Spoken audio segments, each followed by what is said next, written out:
Shout out to my baby Mahogany in the building. All right, look, this is what we're gonna do. Listen, we're going to have Genty speak first. Listen, I'm gonna be here for a couple hours, so I'm not bringing anyone else up right now. I'm going to have Genty and my OG, have their respectful back and forth. So we're gonna have Genty speak on what being pansexual means.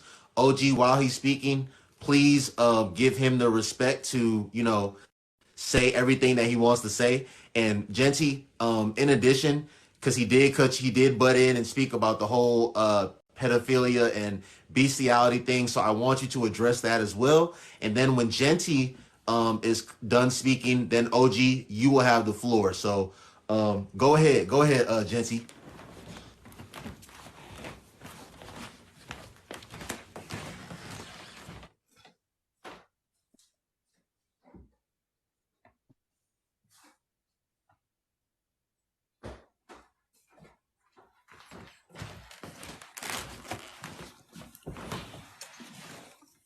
Genty, we can't hear you, bro.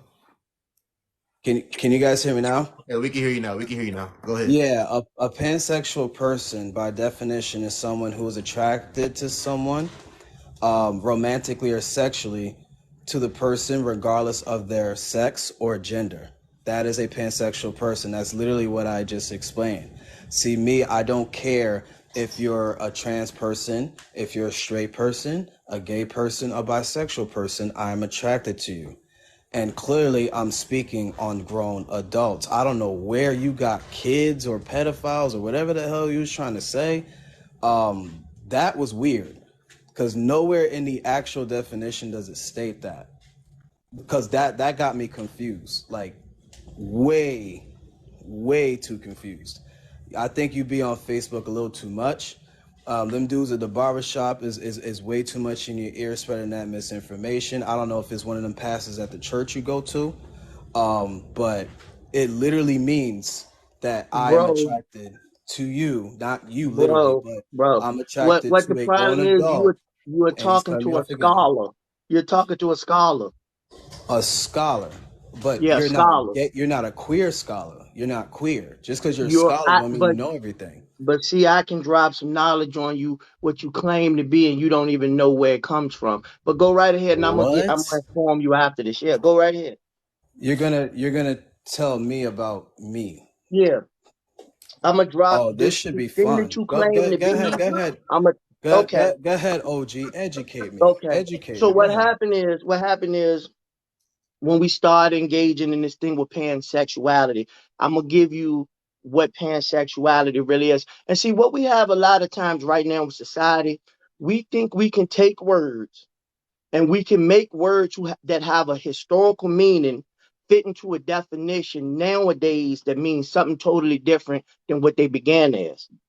I'm the human encyclopedia, but you can learn today. Okay, so if you look at the definition of pansexuality, it says romantic or emotionally attraction towards people regardless of their sex or gender identity. That's what you're going by. You drop down to the fourth line, you see etymology. Etymology is where the word comes from. That's the historical relevance of the word. It's Greek. In Greek, ancient Greek, the etymology of this word means encompassing all. When you deal with Greek mythology, guess what? It was a god called Pan. And you've seen this god before because it's very prevalent in society right now. It's called a Baphomet. The upper half is a man, the bottom half is a goat. It plays the pipes. That's where the term pansexual comes from. The god Pan was, guess what? The god of pedophilia. He would play the pipes. He would hypnotize the little boys. Little boys would come into the forest and he would perform pedophilia on them. And that's Greek mythology. And see, that's what I try to explain to people now. You claim to be something. You wanna identify yourself as it. You use all these words. People try to take these words, and what they try to do, they try to use these words in modern terms, or try to get these words to fit certain categories nowadays, but they don't understand the etymology of these words or where these words come from. And see, you call Um, yourself a pansexual, but you don't know the etymology of the word. You don't know what the word comes from an ancient Greek word. What the word pan is describing the god Pan. Right now, Google the god Pan and see what comes up. And if it's not the description I just gave you,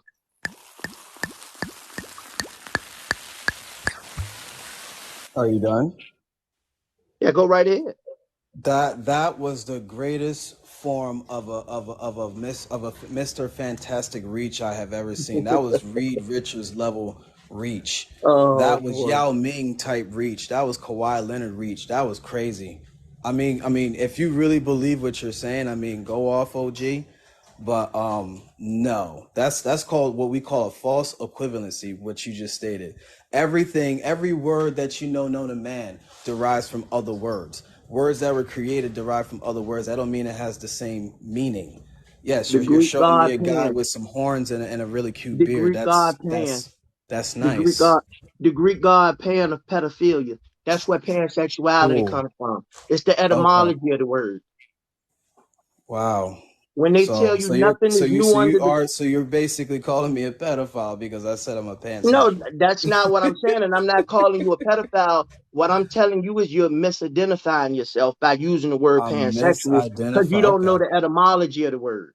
That's all I'm telling you, Okay. young brother. Okay. Host, there's a gentleman by the name of Mr. Jones that wants to come in. Can you let him in, please, to formally educate him correctly? Because I'm not even gonna go there with him. I'm not gonna disrespect you, OG. I'm just gonna say that you are well misinformed, respectfully. His name is Mr. Jones. He I should be in the just, I box. just, I just tried to add him. Request again, Mr. Jones.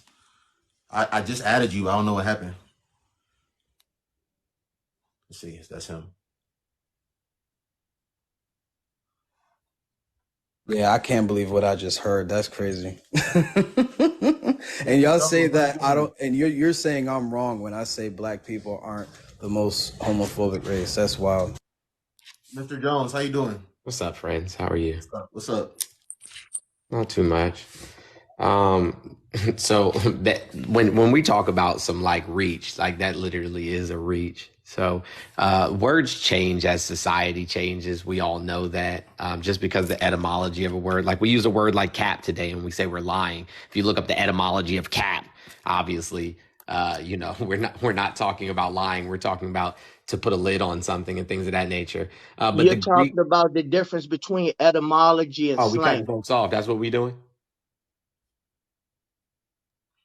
Oh, okay. So the Greek god Pan is the god of wild shepherds, of the wild, shepherds and flocks, rustic music, impromptus, and the companion of the nymphs. It has literally nothing to do uh, with P3DOs. It is often considered one of like the gods of fertility, but it has nothing to do with little children or anything of that nature. Like we just adding stuff to it now. Nymphs would like were considered sexual beings or sexual goddesses and things of that nature. Like woodly creatures that were sexual in nature, but those aren't children. So we got to stop spreading misinformation just to back up our homophobia and transphobia. That shit is weird.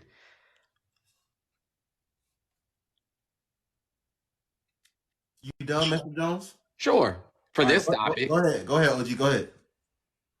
I don't have anything to add. I said what I said. You know what I'm Oh, saying? okay. I said what I said. All right, cool, cool. So, like, misinformation is a problem. If we're really going to like talk about this, the idea of gender in and of itself is a neurosocial construct. It's not something that has always existed in the manner that we currently know it to be in Western society. As a matter of fact, for the vast majority of human history, almost all other indigenous cultures, no matter where you go on Earth, did not believe in a binary. There was not just man and woman. There's at least three genders in almost every culture across the globe before the That introduction and of that's not Christianity. true. It And that's absolutely is. not I true can read them because off for you if you want me to. I can read them all that's off. not true You want because me to read them off? there are many civilizations, I'll especially read in them off. Africa and South America, that have no concept of No, that's wrong. homosexuality. That's wrong. No, I can that's read them wrong. off No, if you'd you're like. wrong. I You're can read wrong. them off if you'd like. You don't have to read them off to me. Well, let's do that anyway, so that we don't Go spread right ahead. misinformation. Go right So we don't ahead. spread information. Okay, cool. So in Native American culture, speaking about the Navajo specifically, right? They recognize four genders: feminine woman, masculine man, masculine woman. In Hinduism, the Hijra people have at least three genders. The Bugis people of Indonesia recognize at least five genders. In Polynesia, they have at least three genders. The Fa'afafine. In the Egyptian culture, they have the Sekhet, which is a third gender. In Buddhism, they have non-duality, so that like they don't believe that gender exists in a binary at all. As a matter of fact, there's no Can fixed I gender. interject real quick? There's Can I not fixed interject? gender. I'm no, we're gonna let me Go finish right speaking, ahead. and Go then you can right say ahead. whatever Go you right want. ahead. Yeah. Go ahead. So gender is rather fluid. Most indigenous tribes in North America and the Americas in general recognize two-spirit individuals, and two-spirit doesn't necessarily mean just male and female. It just means that you don't have any defining aspects. The two-spirit moniker was added by America or British colonizers. The ancient Greeks had the androgynous people. In Sikhism, they have the Khawaja people, and that's recognized in Pakistan and India. The Japanese have the Wakashu. African cultures, Igbo, Yoruba, both of them recognize third genders. And then if we're going to just talk about Christianity, right? Well, Jesus was Jewish. He was a Jewish person. He did not Hebrew. come to, he was Jewish. Hebrew.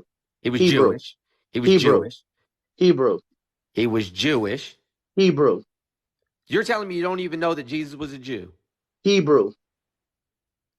Jesus wasn't a Jew. He was a Hebrew. I cannot believe we're This has got to be a are you joke. kidding me, Storm? OG, This you has got to be a serious? joke. He was a Hebrew. What is the Old Testament? It's called the Tanakh. The Old Testament is the Tanakh. Which When belongs to what people? when Jesus existed, there was no such thing as a Jew. He was a Hebrew. Storm. Hebrew was the lingo, brother. Okay, all right, Oh Go man. right ahead. Go right all ahead. right. I'm gonna be quiet. Okay. So in the Torah there's six genders, well actually six sexes, and in the Tanakh and the Talmud there's eight. Jesus was a Jew. You're being weird right now.